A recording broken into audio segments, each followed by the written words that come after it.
By the way, people, time exists everywhere. There's a sequence of events. That's time, okay? So there is still a sequence in events happening. So time is relative. Time does exist everywhere and everything. All ancient cultures said time is the number 4. They all said the same thing. The Greeks, the Indians, the Egyptians said time is the number 4. Look that up. But 4 is the only number that's not found within the first 5 digits of the Fibonacci sequence. We got 1, 1, 2, 3, 5. First 2 are the agathon, or the absolute. The second is the euristostaias, or the extrinsic attribute of the absolute. And 1 and 1, of course, are 1. 2 and 3 are magnitude and mass. And the 5 is ontos, or being, which is the consubstantiality. This is where the Trinity actually came from. The first 5 digits of the Fibonacci sequence are a Trinity. 1 and 1, 2 and 3, and 5. That's where the Pythagorean and probably Neo-Pythagorean also exist amongst the Egyptians in some obscure texts, but that's where the Trinity came from. But people keep asking about it as time. And time doesn't exist at all. It exists conventionally, but it doesn't exist absolutely at all. All human beings are in a perpetual dream state. That sounds like a passage from the movie Poltergeist.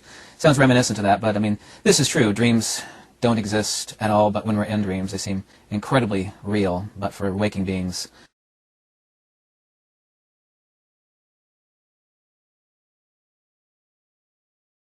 dreams don't exist at all, but when we're in dreams, they seem incredibly real. Dreams don't exist at all. The dream is time. The dream is time. Time does not exist ultimately at all. Time is not a thing, if you will. And also, too, the number for space, or kura, or ka, space, the word for space, is the brother of time. We say one is the brother, one is the sister. The incommensurate twins of things that are unreal, of mass and magnitude. But time doesn't exist ultimately at all. Human beings apportion time as far as past, present, future, now, instant, blink. These, of course, are conceptual subdivisions of measure, related always to magnitudes. And that's all time is. Time is a measure of the passage of magnitudes and masses. When we have masses, we have magnitudes.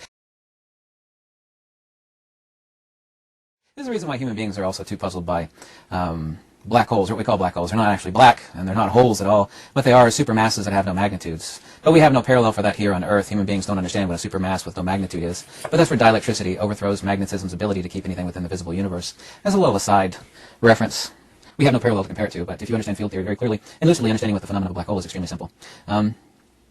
Analogously, in a very crude analogy, time is the dangerous flight of, imagine if we were to, everyone's seen a mechanical clock face, the minute hand and the hour hand. Well, imagine a clock face the size of a small town, and you're sitting on the clock face. Time is the dangerous flight of the hands on a clock, for which the metaphysicians, and all forms of mystic metaphysics, both Greek and Indian, always point to the axial point. Is that point of the clock, which don't take the analogy too far, is causing the movement of the, possibly a second hand also, second hand, a minute hand, and the hour hand. The metaphysicians are always pointing to the axial point, which is unmoved, or the unmoved mover, or the nexus of the hourglass. We all know an hourglass shape, by the way, is hyperbolic. We actually have movement of hands from top to bottom. So we have movement on both ends. We have the antinomies of movement, where we have what has occurred as past, what is, and is also occurring in the future, but the center, which would be the point of counter space, where time does not exist. We can never measure time in an hourglass from an indivisible point to point, which is also purely conceptual of counter space. Nor can we ever judge time in a clock. If you actually have a clock, you're off from the hour and seconds in advance. You just actually time. We can just clock based on the clock. Time is only movement in doesn't exist all time of and that's only which will and that's measure. Now is now present. We have these still groups that are email. Well, is never changed for what is time? Still, time by definition is the definition still never so now or is on the present. It's not time on the past and the future. Past future. Our future like much as the past is anyway desire to mean to perception to the past and means to everything that past future again. Past is no question of things in interest be like we're not just time future past future past and also things in the rest of the where we example desires to pursue things such as future and past is going to be time. It's just no just not just like consideration can be that is middle. Rogers means strategy. We stand and wait to. It's like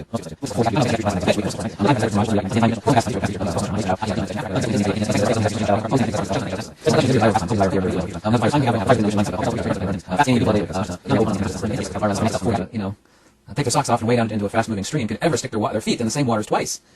Nobody can do that. Time has no present moment, nor is there, and human beings really believe that nonsense. Now is not going to, now is a part of time. No, I mean, that's just a subdivision, a subdivisional conceptualization about the apportioning of time. The future here, and the present moment here, and the past over here. That doesn't exist at all. Mother Nature doesn't understand time that way, because that's not what time is.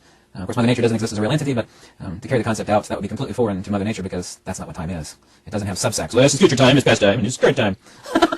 There's no such thing. There's no such thing as like current flow either. Like when you're sitting your feet in the middle of a river that's fast moving or stream, there's current flow. It's like, what do you mean there is no? So you can have smaller and smaller and smaller measures of what we call time, but it's still flow, even down to the smallest microsecond.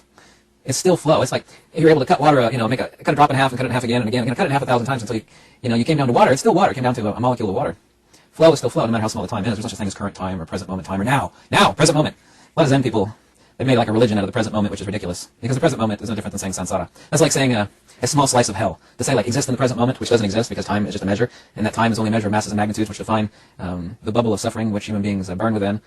To worship at the altar of now or the present moment is purely ludicrous. That's like saying you're worshiping instead of worshiping, that's why humans are so insane. Part of the reason which, and there's a reason why people, certain shallow people keep getting facelift. They're always trying to preserve a moment which will never appear again. You almost feel bad for the people that like do exercises 12 hours a day, 7 days a week, and you know they might have smoking hot bods and perfect hands and washboard stomachs, but they can't keep it up. Every person I've seen has tried to keep that stuff up. They can't keep it up. There's no one's that good. Some people try though. Some people do a good job at it, but you know, like look at Schwarzenegger now compared to when he did Conan the Barbarian, right? Can't keep it up. It's not to say it's not good to stay healthy, of course. But time exists conventionally, not ultimately. What exists between 2 points or atoms is always merely dimension. And a point is also too conceptual. There's no such thing as a point. A point is something human beings created. Mother Nature has no points. Mother Nature only works by force of motion, inertia, acceleration, and everything is pressure mediation. So what exists between 2 points or 2 atoms is always dimension. And dimension is time. To say time and to say dimension is the same thing. To say magnetism and to say create space and to say creates time is also too the same. When you have magnetism, you have space. And you have space, you have time. Time is only a measure. Time doesn't exist at all. Time, there is no such thing as time. To talk about bending time, or I mean, it's like talking about how many leprechauns can you fit on the head of a pin. It's like leprechauns don't exist. Yeah, equally the same. Worry about bending space and time is as equally ludicrous about talking about how much does a unicorn weigh. Well, who cares because they don't exist. So anyway, between these two dimensions, and dimension is of course time, and which is of course also to space, which is of course also to magnetism, as I said. But space is nothing. Space is absence. Space is the mirage of eternity in counter space. But eternity is not a reference to time. It means everlasting in the absolute sense of beyond or transcendent to time. Anything that's transcendent to time is not within the Euclidean or Cartesian universe. It is in counter space. And counter space, of course, is just another ludicrous word human beings created. So it has no properties, and time absolutely does not exist at all. But it does exist conventionally, and no one's going to deny old age and death. Right? Well, that's time. You know, you get old, so time does exist. Conventionally, it does. But from the perspective of metaphysics, no, time doesn't exist at all. Time is only a measure. That's all it is. And time is the number 4. Take me a long time to explain that, but it's number 4. And number 4 doesn't exist within the Fibonacci sequence. And it doesn't exist there for good reason, because time doesn't exist. So anyway, thanks so much for watching. Have a lovely day. Good boy.